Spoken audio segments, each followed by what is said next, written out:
por permitirnos encontrarnos como cuerpo de Cristo para glorificar su nombre a través de la palabra del Señor y a través del estudio de su palabra. Recordemos de manera muy rápida que en el encuentro anterior pudimos iniciar a ver un corazón comprometido a orar. En la primera parte, la búsqueda de Dios. El versículo de introducción que nos guía en este capítulo es Salmo 121, 1 y 2. A las montañas levanto mis ojos, ¿de dónde ha de venir mi ayuda? Proviene del Señor, creador del cielo y de la tierra.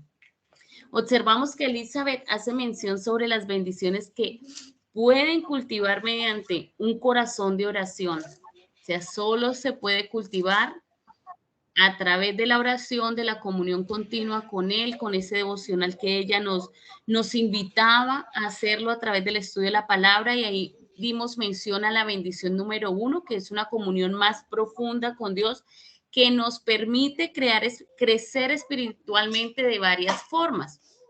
La primera forma que ella mencionaba era la oración aumenta la fe.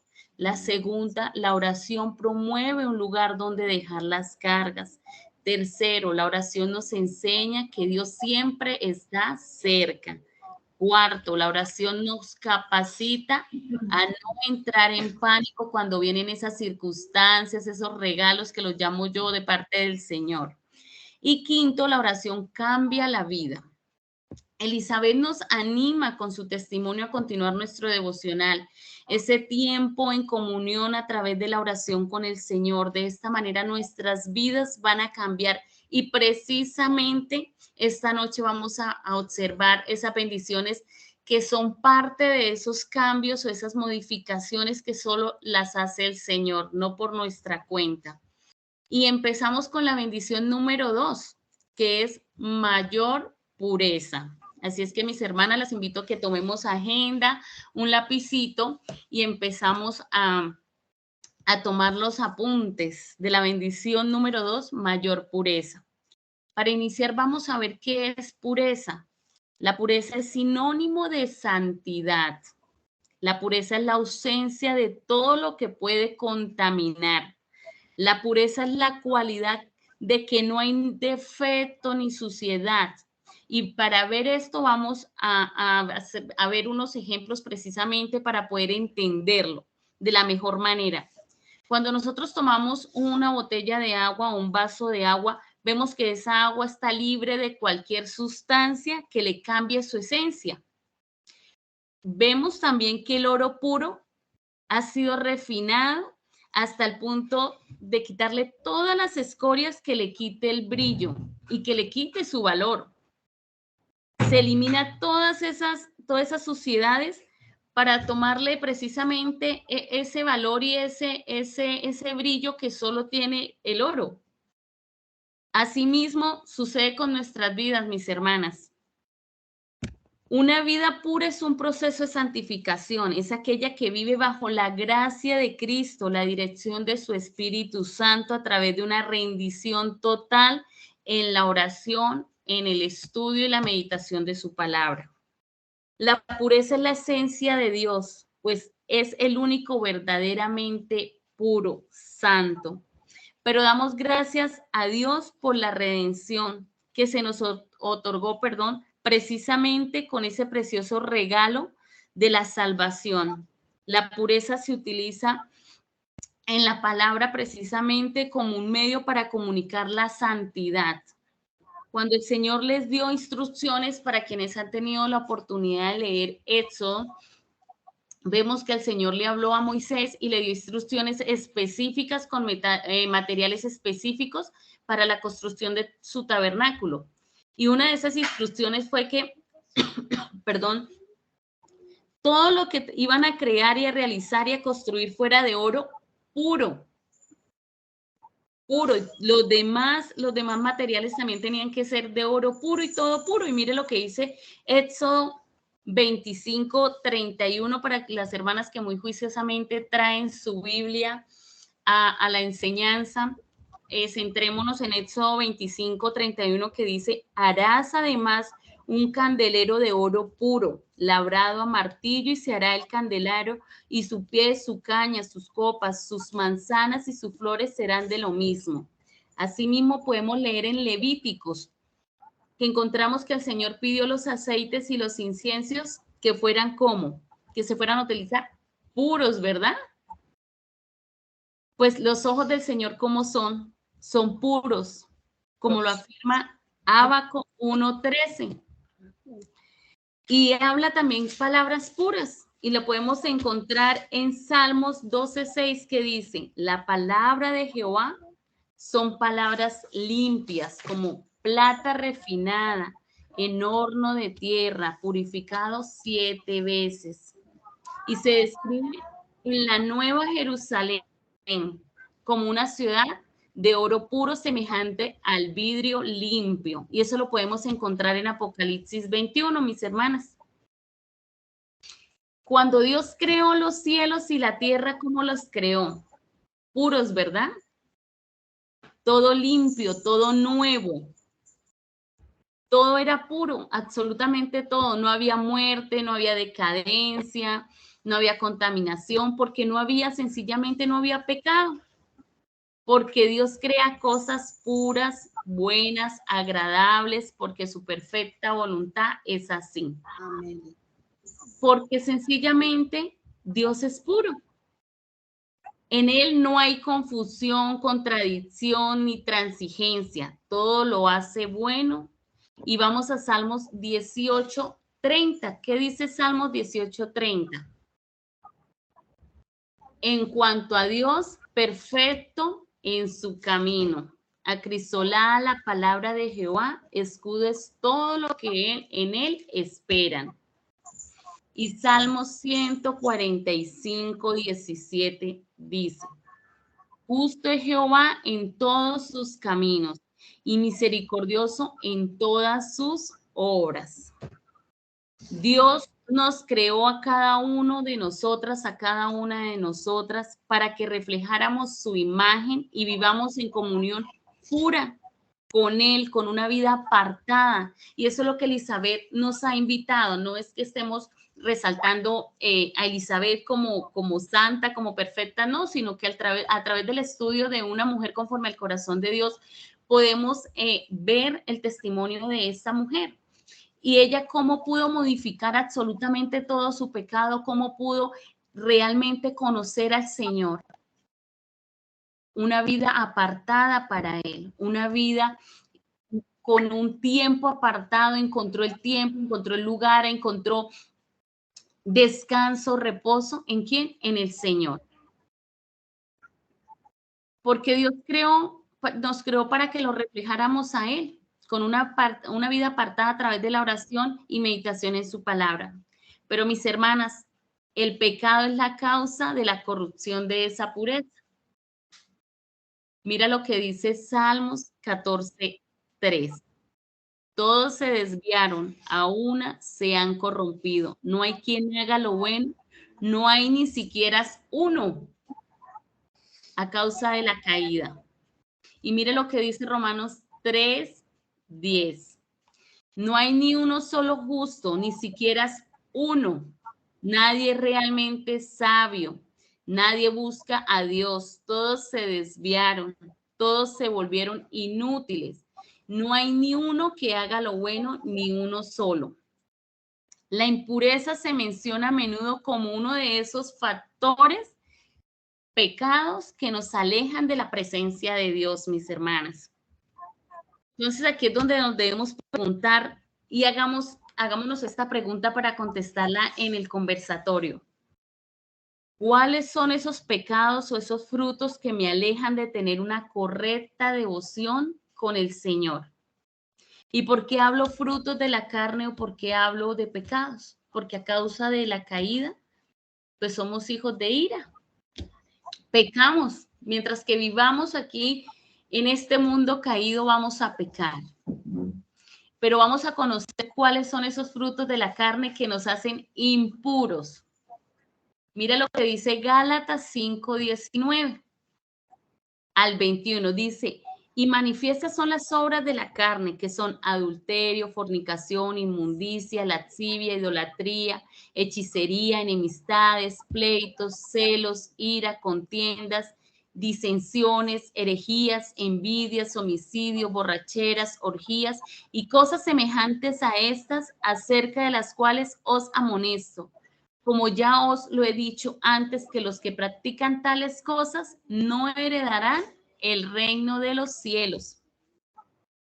Esta es la misma razón la que Elizabeth, a través de su testimonio, nos cuenta que uno de esos pecados que comúnmente nosotras, y yo hablo por mí, minorizamos, los hacemos pequeños, hacemos de cuenta que son insignificantes a la práctica que desagradan la comunión con el Señor. Precisamente esta impureza fue la que le permitió a Elizabeth este pecado, este fruto de la carne con el que luchaba con frecuencia. Ustedes, las que han leído el libro y las que han leído esta parte, Claudita, ¿cuál es ese pecado que ella decía como insignificante, pero que luchaba? Y que muchas de nosotras a veces como que lo practicamos. El chisme. ¿El chisme? El chisme. Exactamente, mis hermanas, ese pequeño pecado que nosotros decimos es pequeño, ese lo minorizamos, como que lo hacemos que no tiene tanta importancia. El chisme tiene la misma magnitud que cualquier otro pecado. Y precisamente ese era el frutico de la carne con el cual Elizabeth nos cuenta en su testimonio que ella luchaba. Y en su palabra podemos ver que el Señor nos habla específicamente a nosotras las mujeres. Vamos a la palabra en 1 de Timoteo 3:11. ¿Qué dice 1 Timoteo 3:11? Las mujeres asimismo sean honestas, no calumniadoras, sino sobrias, fieles en todo. Pregunta para ahorita el compartir, el conversacional. ¿Cuántas de nosotras como Elizabeth lucha con alguno de estos frutos y que comprendemos que esto nos separa realmente del amor del Padre, del tiempo realmente puro con el Señor? Ya que todos los pecados son iguales para los ojos del Señor. Pero aquí es donde nosotros decimos, damos gracias por esa gracia salvífica de Cristo, mis hermanas. Pero qué maravilloso es el Señor realmente, que nos dejó su Espíritu Santo para traer convicción por medio de su palabra y de su oración. Hermana, muchas veces practicamos esos frutos de la carne y no nos damos cuenta o nos sentimos como que, oye, sí, estoy pecando. ¿Es por qué? Porque no hemos tenido ese devocional, no nos hemos apartado realmente en ese tiempo para crecer. Como Elizabeth se dio cuenta que estaba pecando. ¿Por qué? Porque ella apartó ese tiempo para el Señor y empezó a crecer en el fruto del Espíritu Santo. Mis hermanas, a medida que nosotros intimamos con el Señor, el proceso de crecimiento espiritual nos va acercando a la pureza en este proceso de santificación. Nuestra hermana Elizabeth nos invita a que erradicamos, estas cosas a través de una cirugía extrema, radical. Pero ¿cómo hacer esa cirugía radical o extrema? No es la clase de cirugía que le van a hacer a la señora Miriam la otra semana. Es permitir realmente abrirnos totalmente en la oración con el Señor y confesarle cuáles son esos pecados, cuáles son esas debilidades. Necesitamos, mis hermanas, realmente determinarnos a correr al trono de la gracia y hallar misericordia en el oportuno socorro a través de la confesión de nuestros pecados, en ese tiempo apartadas para el Señor. Tenemos que reconocer que nosotras solas no podemos hacerlo, porque muchas veces hemos probado pequeños remedios caseros como los que mencionaba Elizabeth. Yo practico este pequeño remedio para lidiar con este pecado que me estorba en mi proceso de santificación, pero nuevamente volvía y caía y disfrutaba de ese pecado. A medida que yo me determino tomo la decisión de erradicar, de hacer esa cirugía, mis hermanas, cada vez que yo voy a caer, porque vamos a caer en algún momento, el Espíritu Santo está inmediatamente para recordarnos. Y vamos a Mateo rápidamente 5, 29 y 30 que dice, por tanto, si tu ojo derecho te es ocasión de caer, sácalo y échalo de ti, pues es mejor que se pierda uno de tus miembros y no que todo tu cuerpo sea echado al infierno. Y si tu mano derecha te es ocasión de caer, córtala y échala de ti, pues es mejor que se pierda uno de tus miembros y no que todo tu cuerpo sea echado al infierno. Y como les decía, mis hermanas, estamos exentas de caer realmente, pero tenemos el glorioso Espíritu Santo. Pero cuando tomamos esa decisión determinante en nuestras vidas, cambia absolutamente todo. Ya nos persuadimos rápidamente cuando estamos pecando. Ya rápidamente el Señor nos recuerda que nos debemos purgar. ¿Cómo nos purgamos? Entrando al trono de la gracia, pedir perdón, arrepentirnos y realmente pedirle al Espíritu Santo que nos ayude. Y mira lo que dice la palabra en primera de Juan 3:3. Dice que todo aquel que tiene esta esperanza en él se purifica a sí mismo como él es puro. Mis hermanas, para concluir esta segunda bendición, recordemos que la pureza viene solo de confesar nuestros pecados en el trono de la gracia, poner nuestra fe, nuestra confianza, oír la instrucción del Señor a través de una perfecta obediencia, que es el estudio de la palabra, que es realmente atesorar la palabra, porque yo la puedo estudiar, pero yo la puedo leer, pero si no la estudio, no la medito, no la atesoro, nada va a pasar en nuestras vidas. ¿Y qué lleva esto realmente? Que en su palabra el sacrificio perfecto de Cristo mismo. Dios desea que todo nuestro ser sea puro.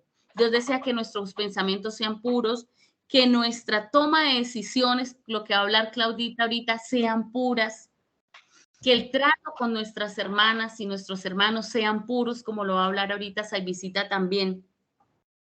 Así que les dejo el Salmo 24:3-4 para que mediten esta noche, que dice, ¿quién subirá al monte del Señor y quién estará en su lugar santo? El limpio de manos y puro de corazón, el que no ha elevado su alma a cosa vana, ni ha jurado con engaño. Así es que damos paso a Claudita en la tercera bendición.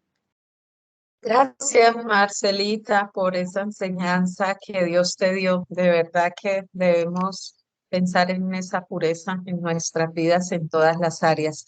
Bueno, y ahora vamos a hablar de la confianza en tomar decisiones, que es la tercera bendición. Y el texto que yo quiero darles es Isaías 55, del 8 al 9, que dice, porque mis pensamientos no son vuestros pensamientos, ni vuestros caminos mis caminos, dijo Jehová. Como son más altos los cielos que la tierra, así son mis caminos, más altos que vuestros caminos, y mis pensamientos más que vuestros pensamientos. Nuestras decisiones no deben estar basadas en nuestras emociones, en cómo nos sentimos, pero si las tomamos basadas en la palabra de Dios, van a ser decisiones espirituales bajo la soberanía de Dios. El Salmo 119, 104a nos dice, de tus mandamientos he adquirido inteligencia. Proverbios 3, del 5 al 6 dice, fíate de Jehová de todo tu corazón y no te apoyes en tu propia prudencia. Reconócelo en todos tus caminos y él enderezará tus veredas. Aquí podemos ver el ejemplo de Daniel y sus tres amigos. Y precisamente este mes estamos enseñando en la clase infantil con los niños el libro de Daniel. Y aquí vemos cómo Daniel y sus tres amigos, cuando decidieron ir dentro del horno de fuego, ellos antes de ir al rey, oraban y confiaban plenamente en Dios, en que Él los iba a direccionar. Por eso nuestras decisiones deben estar basadas en los principios bíblicos que nos llevan a una correcta sabiduría. El Salmo 9:10 dice, en ti confiarán los que conocen tu nombre, por cuanto tú, oh Jehová, no desamparaste a los que te buscaron. Algo muy importante, no debemos tomar decisiones sin antes orar. Orar evita que me apresure y me comprometa antes de consultar con Dios. Me cuida de querer agradar a las personas, porque esto va a evitar decir en qué estaba pensando cuando dije que iba a hacer esto. Bueno, también Dios quiere que tomemos decisiones sabias en nuestra vida, pero con la actitud de dependencia solo en Él, no en nuestras emociones.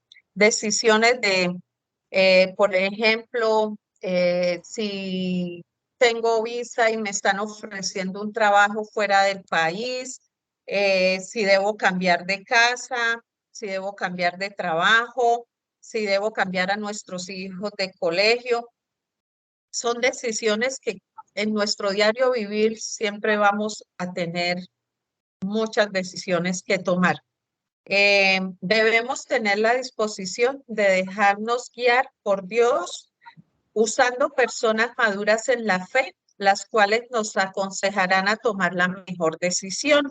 Santiago 1:5 dice, si alguno de vosotros tiene falta de sabiduría, pídala a Dios, la cual da a todos abundantemente y sin reproche, y le será dada.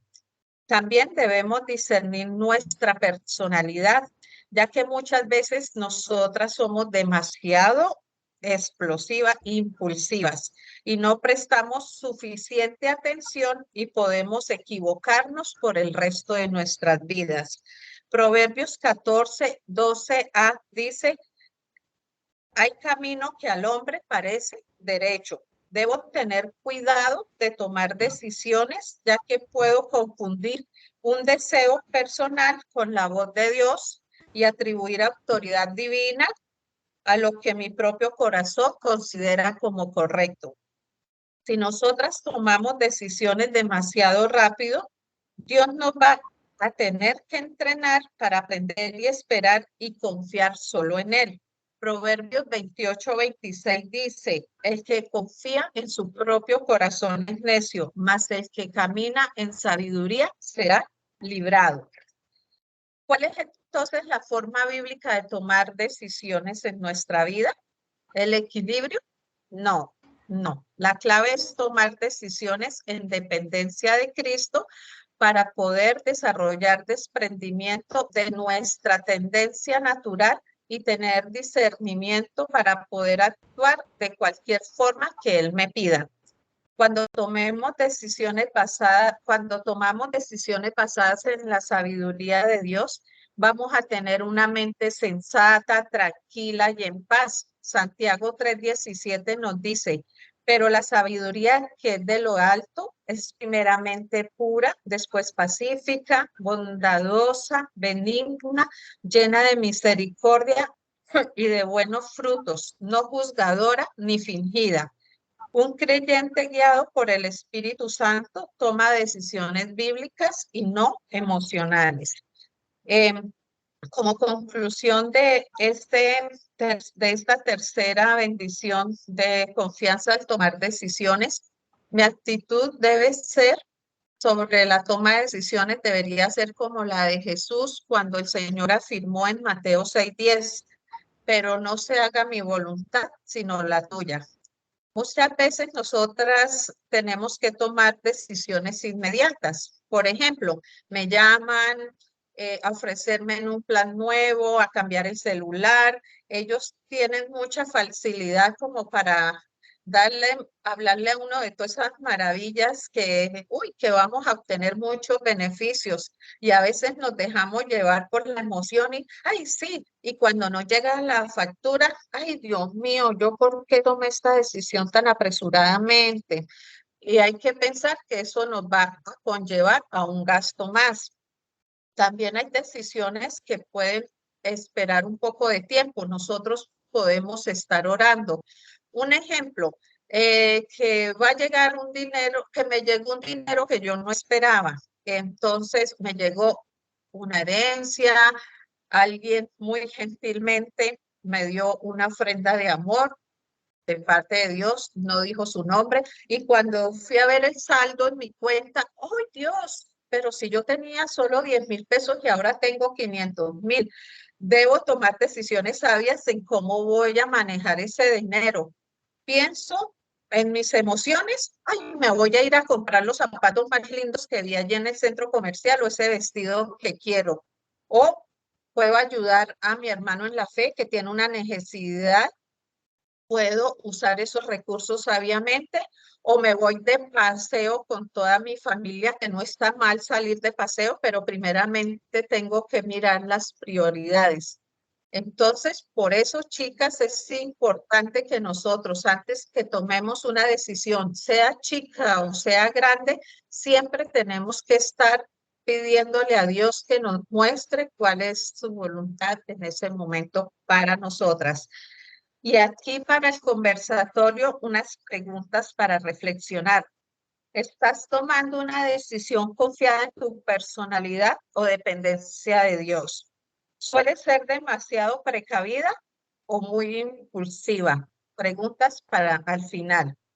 Bueno, ahora vamos a seguir con Saibicita, que nos trae la bendición número 4, que es la mejorar las relaciones. Saibicita, te escuchamos. Gracias, Claudita. Sí, bueno, otra bendición de la oración es que mejora las relaciones, como decía Claudita. Quisiera recordar este pasaje, un pasaje bíblico que el Señor me regaló esta semana en mi estudio personal, Lucas 22, 31, 32. Y he podido entender varias enseñanzas en este pequeño pasaje. Y una de ellas tiene que ver con la oración. El versículo que les mencioné de Lucas dice así: Simón, Simón, mira que Satanás ha pedido zarandearlos a ustedes como si fueran trigo, pero yo he orado por ti para que no falle tu fe. Mis queridas hermanas, a través de este pasaje entendí una vez más el gran valor de orar. Jesús nos da esperanza al mencionar que mientras vivimos diferentes situaciones en esta vida, Él está allí orando por nosotras para que no falle nuestra fe y así podamos estar firmes ante cualquier situación. Esto es una muestra más del gran amor de Cristo para con nosotras. Quiero mencionarles también Romanos 8:34 que dice: ¿quién es el que condenará? Cristo es el que murió, más aún el que también resucitó, quien además está a la diestra de Dios, el que también intercede por nosotros. O sea, Cristo está allí intercediendo por nosotros. Ahora quiero mostrarles el siguiente pasaje, Mateo 5, 44, 46. No sé si ya lo están viendo. No, yo no. No, no lo vemos. Ahora sí. Bueno, te los voy a mencionar. Dice, Mateo 5, 44, 46 dice, pero yo les digo, Jesús está hablando, amen a sus enemigos y oren por quienes los persiguen, para que sean hijos de su Padre que está en el cielo. Él hace que salga el sol sobre malos y buenos y que llueva sobre justos e injustos. Y si ustedes aman solamente a quienes los aman, ¿qué recompensa recibirían? ¿Acaso no hacen eso también los recaudadores de impuestos? O sea, los impíos. Y si saludan a sus hermanos solamente, ¿qué más hacen ustedes? ¿Acaso no hacen esto hasta los gentiles? Entonces, mis hermanas, podemos decir que debemos esforzarnos por amar y orar aún por aquellos que no queremos. Por aquellos que hasta nos cuesta saludarlos. Y allí entonces es donde empezamos a ver esta bendición al orar por ellos. Quiero llegar a que Cristo, otra forma de mostrarnos su amor es que está intercediendo por nosotros. Y Él nos manda que asimismo debemos amar a nuestros enemigos o aquellos que muchas veces para nosotras es difícil amarnos o que, no, yo cómo puedo amar a esta persona. O que lo que decía, ni siquiera queremos a veces saludarlo, ni les damos la cara por saludarlo, no queremos ni mirarlo porque hay algo que no nos gusta en esa persona, pero el Señor nos lleva a que debemos amarlos y a orar por ellos. Sino qué gracia tiene, dice que no hacen lo mismo los impíos, aman a quien a quienes les aman, pero vaya ame a quien no les ama. Mis hermanas, en nuestro libro de estudio hace esta pregunta: ¿y cómo puede suceder esto? ¿Cómo podemos amar a aquellos que no queremos amar? Bueno, la autora nos muestra estos 3 principios espirituales. Primero, usted no puede pensar en usted misma y en los demás al mismo tiempo. Cuando empezamos a orar por otras personas, entonces nos desenfocamos de nosotras mismas y ya mis necesidades pasan a un segundo plano y priorizan más bien las necesidades del prójimo. Así como el Señor nos enseña, ama a tu prójimo como a ti mismo. Segundo, usted no puede odiar a la persona por la que está orando. Como Jesús nos enseña en su palabra y con su ejemplo, debemos orar por nuestros enemigos. Y así el Señor mismo cambiará el sentir de nuestro corazón hacia esa persona. Y ahora le veremos con misericordia como Dios nos ve a nosotras. Tercero, usted no puede descuidar a la persona por la que está orando. Cuando nos entregamos en oración por las demás personas, nos vemos involucradas de forma maravillosa en sus vidas. Seguramente empezaremos a interesarnos más por sus necesidades. En vez de dejar crecer semilla de odio en nuestro corazón y solo estarle mirando para criticar. Jesús oró por las personas que le estaban haciendo daño. Señor, perdónalos porque no saben lo que hacen. Así que mis hermanas, así como Jesús intercede por nosotras, a pesar de ser pecadoras y desobedientes, a pesar de no merecer tanta gracia y misericordia, así mismo debemos amar y orar por aquellas personas que despreciamos o que nos hacen daño. Así pensemos que, ay, no, es que esa persona no merece mi cariño, no merece mi amor, mi misericordia. No, mis hermanas, el Señor en su infinita misericordia nos llamó, nos perdonó, nos salvó, nos restauró y no merecíamos tanta bondad de Dios. Entonces, no es porque ellos lo merezcan, ni nosotros tampoco, es porque es un mandato del Señor amarnos los unos y los otros y amar a nuestros enemigos.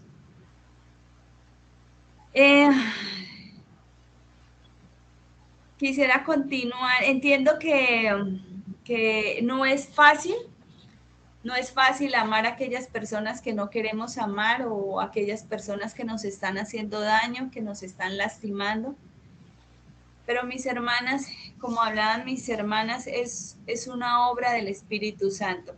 Así lo primero que tenemos que hacer es reconocer, pedirle al Señor que nos permita ver esas personas a las cuales aún les tenemos alguna rabia, alguna diferencia, que nos permita ver los sentimientos de falta de perdón o de carga que tenemos por alguna persona.